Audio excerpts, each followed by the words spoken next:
हाक मार के खाना हो ये भाई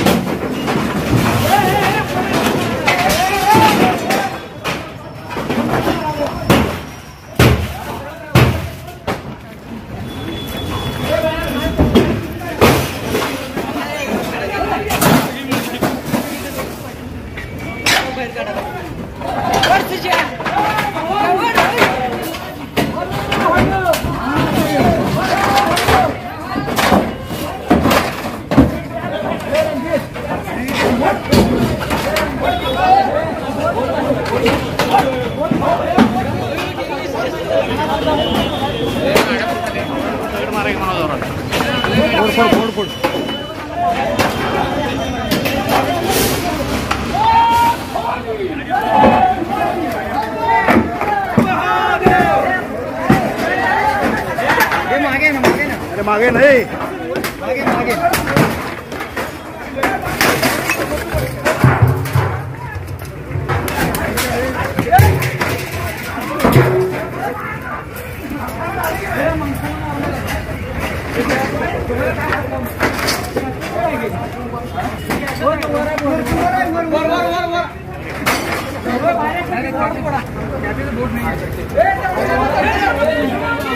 दुसऱ्याला लागल दुसऱ्याला लागल बघ रे दुसऱ्याला लागल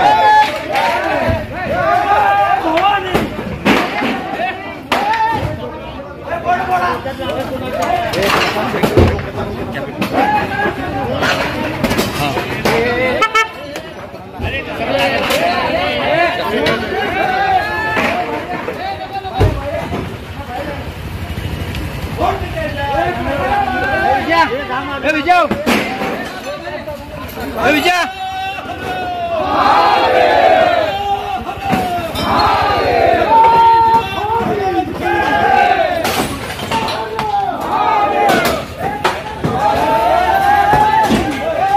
अरे मागे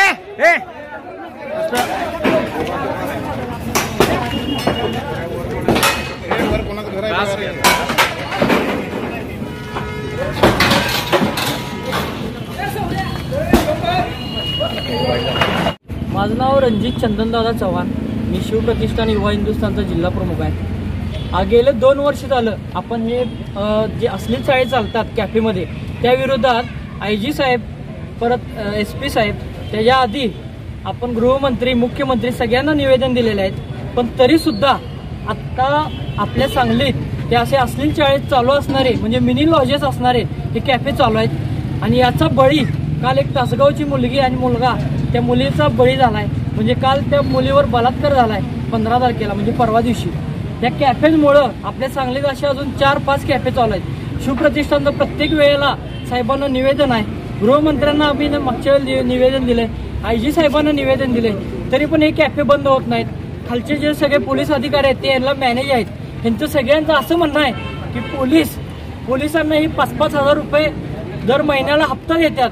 मग हे पोलिसांच्या मुळे झालंय का? यांच्यामुळे यांचे जी काय यांना भीती पाहिजे होती जे असलेली चाळे हे करतात ती भीती यांची मोडलेली आहे. आणि प्रत्येक वेळेला आम्ही निवेदन देऊन सुद्धा आज काय केलं नेमकं तुम्ही? त्यामुळं आपण हे आज सगळे कॅफे फोडले आणि इथून पुढं जर असं काही कॅफे चांगले चालू असतील तर सगळे फोडणार आणि कॅफे मालकांना सुद्धा फोडणार. आणि काल जो हा प्रकार झालाय त्यामध्ये या कॅफे मालकाला सुद्धा सहआरोपी करावं ही श्री शिवप्रतिष्ठान युवा हिंदुस्थानची मागणी आहे. आणि असेच कॅफे सगळे पूर्ण महाराष्ट्रात फोडणार हे शिवप्रतिष्ठान युवा हिंदुस्थानच्या तर्फे आम्ही आवाहन करतो आणि तुम्हाला सांगतो.